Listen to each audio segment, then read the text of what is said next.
Hello and welcome to your in-depth weekly horoscope for week commencing the 5th of December for the Sun or the Ascendant. I'm going to give you some key strands to look out for, but please stay with me. I will then dive deep to give you in forensic detail each of the 12 zodiac signs from Aries through to Pisces. Now, of course, we've been in Sagittarius season, and as this week begins, there is still that flavour, the Sun, Mercury and Venus. And Mercury and Venus still very closely together. But we're going to see a change as on Tuesday, Mercury makes its way to the top of the zodiac, the 10th house, very much to do with how we think about our work and how we link to the wider world as it arrives in the sign of Capricorn. But it's going to be joined on Saturday by Venus, and they're going to continue their alliance. This suggests that our people skills and the way that we present ourselves can still be very important in terms of more worldly interactions. But right at the heart of this week, Mars, which has ended that very draining and enervating square with Neptune last week, that comes into play in an exact conjunction with the moon in the sign of Gemini, which is in direct opposition with the sun, with the full moon, and that occurs on Thursday. This is quite a volatile combination, I feel. So we can have very fast moving events, particularly around communications. Also, we may all find ourselves over the next couple of weeks wanting to defend our point of view quite fiercely.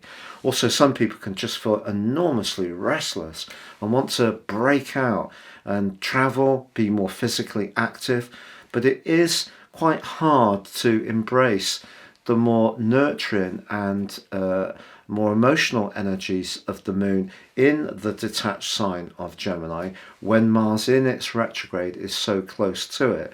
And I think, we see a lot of polarization of different viewpoints these days, so expect a lot of that in the following 2 weeks. The good news, however, is that Mars is in a semi-sextile with Uranus all this week. And if we can use our minds and our appetite for learning new skills, it could be a way that we can adopt fresh positions in terms of marshalling our resources. And of course, we're all needing to be much more conscious of the cost of things these days. Also, the Sun is going to be in an opposition with Mars from Tuesday through to the end of the week. So this is not a time to be too impatient, particularly around travel plans, because if we do rush to get to a destination, it's probably something that won't necessarily be to our best benefit. Much better to enjoy the journey and, if necessary, take the more circuitous but more picturesque route, whether metaphorically or actually. But also, as this week draws to a close, the Sun does move into a square with Neptune. So whereas Mars on the other side of the heavens was squaring up with Neptune from the start of October all through November and through the first few days of December, it's replaced on the other side of the heavens by the Sun. So the potential for confusion or amplification of sensitivities is given greater weight as this week draws to a close. Now, before I go on to tell you each of the 12 zodiac sign forecasts, if you would like to understand what year 2023 will hold for you as an individual, and above just the zodiac sign forecast in this broadcast, if you give me 3 pieces of your personal birth data of time, date and place of birth, I can give you your forecast for next year, the rest of this year free. But in my special package of 30% off, you can also get your life map.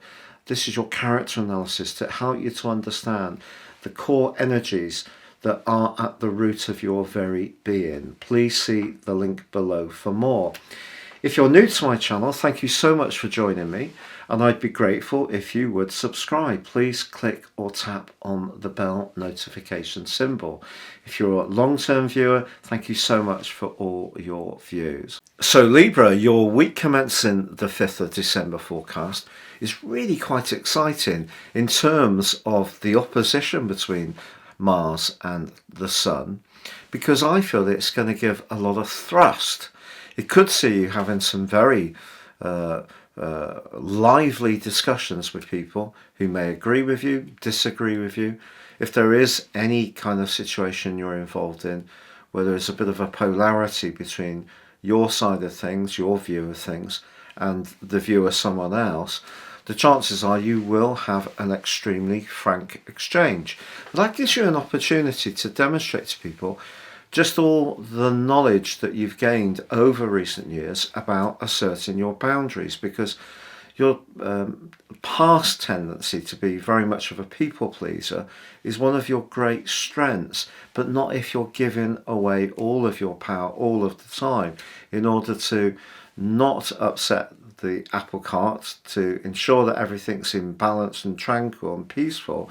All really good things to hope for, but it is important at times to say what we want, how we feel, and be less fearful if other people don't see things the same way. So I think this is a full moon which gives you the opportunity to shine, but it also could bring with it some kind of debate or discussion that is a bit more uncomfortable. The other part of this full moon is, I would say, if you are travelling anywhere this week, really just pace yourself. I think this is particularly true for your sign because Mars and the moon are in house 9, very much to do with long distance travel. So, whatever your mode of transport, try to just enjoy it the best you can. And if you are actually driving, I really would be aware of the tendency to get rather frustrated if there's traffic or someone drives badly.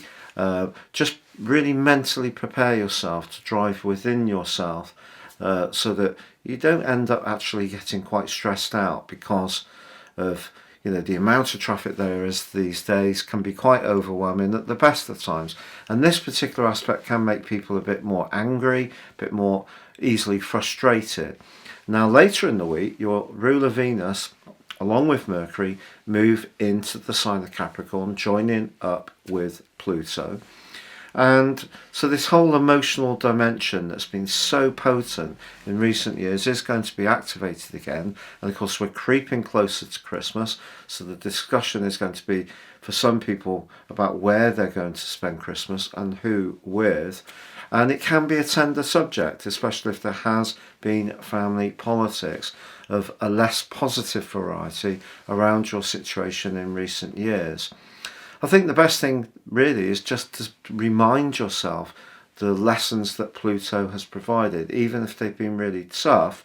If you're separated from some people now who previously were in your life and it's still very painful, just remember also the people that you may have gained or the understandings that you've gained, and don't just see it in terms of the response side of things. See it in terms of how you can shape your situation as well. So your own ability to read into situations, see the social cues, is probably really evolved, I feel, with Pluto's help, even if it hasn't necessarily been an easy journey. Now, of course, the Sun squares up with Neptune on the last day of this week, so I think you could feel a bit zonked. It's going to be the beginning of some zonked energy. We're emerging from some zonked energy with Mars squaring Neptune coming to an end. But I think the Sun squaring Neptune at the end of this week just urges you not to overburden yourself with too many tasks, responsibilities and obligations if you can possibly avoid it.